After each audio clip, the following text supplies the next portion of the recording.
Ny fahatsarany Jesosy Kristy aneo amintsika rehetra izay manaraka an'izao fandarana fanorenam-pinoana eto amin'ity MCTV mo amintsika ity. Fotoana ray indray androany andraisantsika fizarana ara-panahy ary nona ary havana fa rehefa ny filazantsara ny tonga ao anatsika dia endrim-pitiavan'Andriamanitra tsara indrindra zany ary anova ny fiainantsika. Hivavaka isika raha ametraka an'izao fotoana eo am-pelantan'Andriamanitra izao. Fanay masonao mitenena aminay pitsio izahay kasio izahay amin'ny anaran'i Jesosy. Amen. Apokalipsy toko 3 no ndeha andraisantsika fampahirezana fampiorenana amin'ity anio ity. Apokalipsy toko 3 dia raisika ny 5:12 sy ny 4:19. Amin'ny anaran'i Jesosy fantatro ny asanao fa tsy mangatsika na mafana ianao, aleo mangatsika na ho mafana ianao, fa satria matimaty ianao dia fa tsy mafana na mangatsika dia efa alohan'ny vavako ianao. Dia toy izy kovetivety any amin'ny 9:20 dia mivaky toy izao hoe indro efa mitsangana eo am-baravarana ka mandondona, raha misy mihaino ny feo ka mamono varavarana dia hiditra ao aminy dia hiary sakafo aminy ary izy amiko. Jesosy nilaza nyity fanambaran'ity ry havana ary indraindray io ten'Andriamanitra io tena ohatry ny hoe mampivarahontsana kanefa mifono fitiavana lalina avy amin'Andriamanitra. Ny fitiavana ao anatin'io teny io dia Andriamanitra tsy tia atsika hiazakazaka, ahitantsika hiazakazaka ao any amin'ny fahaverezana. Ary rehefa niteny tamin'ny fiangonana izy ary zany mbola tokony hisaorantsika an'Andriamanitra raha mbola miteny Andriamanitra androany dia tadidio fa fitiavana antsika zany. Rehefa niteny izy dia nilaza izy hoe fantatro izy ny asanao. Tsisy miafina eo anatrehan'Andriamanitra zany ny ataontsika, ny asa atsika, na amin'ny ariary na ny amin'ny takona, na ny teneny ny vavantsika na ny any anatiny fotsika tsy miloka, dia tsisy miafina amin'Andriamanitra. Io zany andao angataka mba hahitsy foana eo anatrehan'Andriamanitra. Ary io izy hoe ny zavatra hitan'Andriamanitra ho izy manjany fiangonana anankiray tao Laodikea dia ho izy hoe tsy mafana ianao dia tsy mangatsika ianao fa matimaty. Ary ny tena pozona ao anatin'ilay matimaty dia ambarany hoe halohan'ny vavako. Ary havana mitodika amintsika kristianina zao havatra zao androany, mila mandeha teny isika fa ny matimaty dia alohan'ny vavan'Andriamanitra. Ny matimaty tompoko raha janona amin'izao fotsiny ny rano matimaty dia tsy hivadika hafana mihitsy, fa ny lalana andehanan'ny matimaty dia ho any amin'ny fangatsiahana. Ary efa mangatsika isika dia lavitra an'Andriamanitra fahaverezana ny hafarana. Raha tsapanao tsara zany hafatra zany dia tena fitiavan'Andriamanitra amerina antsika hiverina hafana sy rehatra indray. Mety matimaty ny fanompotsika an'Andriamanitra, mety matimaty ny fahafoizantsika ao an'Andriamanitra, mety matimaty ny fiainam-bavakantsika, mety matimaty ny fiainam-pitiavantsika, mety matimaty ny fanaovantsika ny asan'Andriamanitra, mety matimaty ny famakiantsika baiboly, fa averika ny matimaty dia makany amin'ny fangatsiahana. Indro efa mitsangana ho Jesosy eo am-baravarana ka mandondona. Hitanao zany hafatra zany, Jesosy mbola mandondona indray. Raha misy ozy izy mihaino ny feo ka mamono varavarana dia hiditra ao aminy dia hiditra ao aminy hiary sakafo aminy. Hitanao ny fiverenany ny hafanana ara-panahy, ny firehetana ara-panahy dia Jesosy avelantsika hanapaka 100 isan-jato ao anatsika. Ny fahatongavan'ny fiainana matimaty zany na fiainam-panahy matimaty dia tadidio fa sao dia efa tsy Jesosy tsy no efa nisy tafiditra tao, nisy fahavarim-barianana tafiditra tao, nisy fierikerehana tafiditra tao, nisy fiahinany amin'izao fiainana izao tafiditra tao, mety ho fitiavana ny rendrarendra ny tontolo izao tafiditra tao. Sao dia nisy alahelo tahotra, nisy otrika, nisy vesatra tafiditra tao anatsika nahatonga an'izany fiainam-panahintsika matimaty zany. Etỳ am-pamaranana halohan'ny vavan'Andriamanitra rehefa tsy mafany isika namangatsika. Androany mbola tsy tary raha mandondona amin'ny alalan'izao afatra izao Andriamanitra, miverena manao vavavaka, mibeba hialao izay ratsy fanao, alaviro izay hitanao fa mampangatsika anao amin'Andriamanitra, dia miverena fa raha hiverina ianao dia ho raisiko indray. Voninahitra dia ho an'Andriamanitra irery ihany. Pasteur Andrantomahenina no nizarana izany afatra izany tamin'ity an'ity avy amin'ny fiangonana Fanasy Fiainana. Finaritra isika rehetra. Vaovao mafaly anao?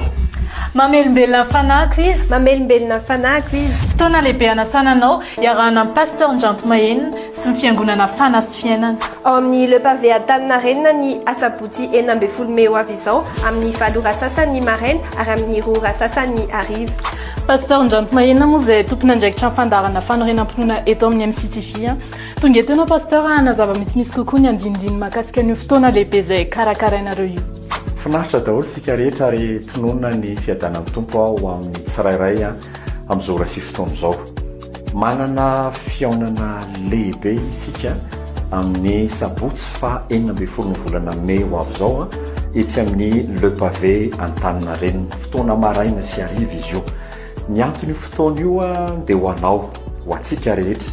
Misy lohahevitra izay no omen'ny tompo hoe mamelombelona ny fanahiko izy, ary io dia iompana ho anao, ho antsika. Misy fotoantsika ry havana, mety hoe kristiana manompo an'Andriamanitra, mangetaeta an'Andriamanitra, fa misy fotoana reraka ny fanahintsika, misy fotoana verevitra isika, misy fotoana mety hoe torovana ny azakazaka.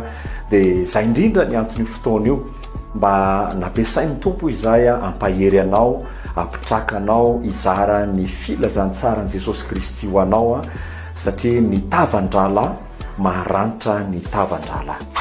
Mazava tsara izay Pasteur. Ao anatsarana kosa ny andindiny mahakasika ny fandaharam-potoana ao anatin'io fotoana io, misy hira ve sa tonga dia toriteny be sa ahoana Pasteur?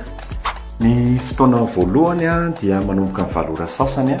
Ao anatin'ny fotoana maraina io dia misy fiankofana, fiderana, fifonana, fitaomana ny olona hibebaka anatona ny tompo, ary mazava ho azy ny fotoana rehetra dia misy filazantsara izay fampisarana, misy fijoroana vavolombelona ihany koa amin'izy io, satria betsaka ny mandray fahasoavana amin'ny alalan'ny fizarana maro izay anirahan'ny tompo dia mba te handray fijoroana vavolombelona mba hifampahery izany tsika ao anatin'io.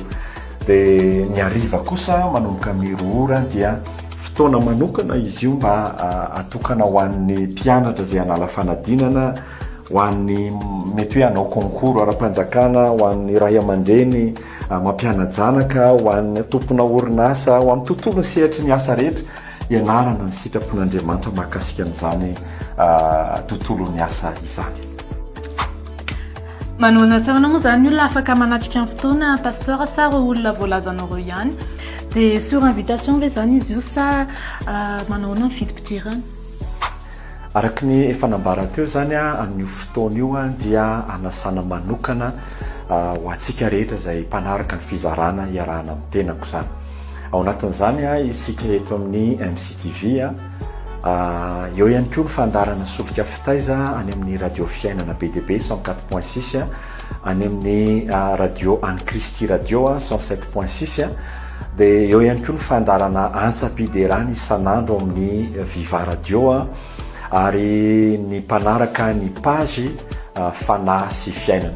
Asaina avokoa sika rehetra fa ambom-piaona tsika rehetra izy io mba hifampaherezana ary amafisina fa mba te andre fijoroana vavolombelona aminareo izay ao anatin'izany.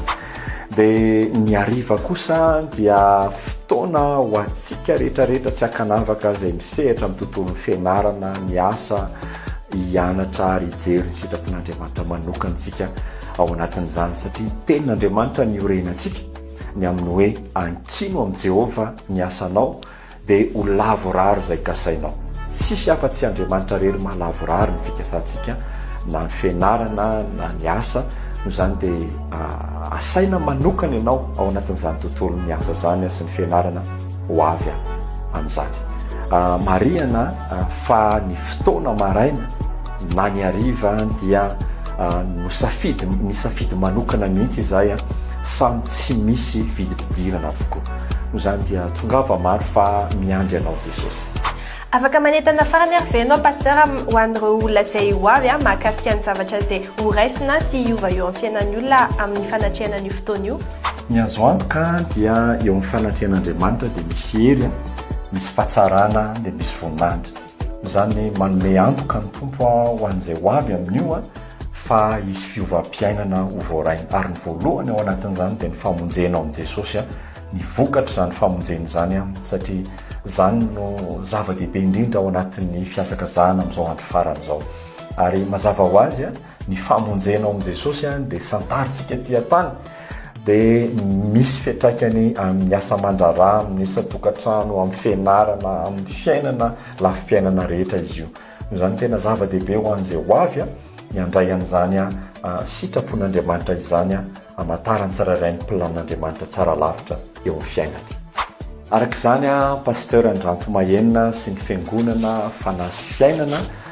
dia mampatsiahy antsika sy mampafantatra antsika io fotoana lehibe amin'ny sabotsy fa 12 volana May ho avy izao a maro tsara izay daty izay a fidirana voalohany amin'ny 7 ora sasany a dia ny fidirana faharoa amin'ny 2 ora sasany a etsy amin'ny Le Pavé Antaninarenina azonao atao tsara manatrika an'ireo fotoan'ireo na ny maraina na ny hariva fa izany a dia ho fanehoan'Andriamanitra ny voninahiny eo amin'ny fiainantsika dia tongava soa miandry anao Jesosy manantena eona amintsika rehetra fa iny Jesosy daholo manantena fahatongavanao zany amin'ny fotoana io asao ny tapaka sy namana asao ny havana mantsakaizy amelombelona ny fanahinao Andriamanitra anjany fotoana antsika e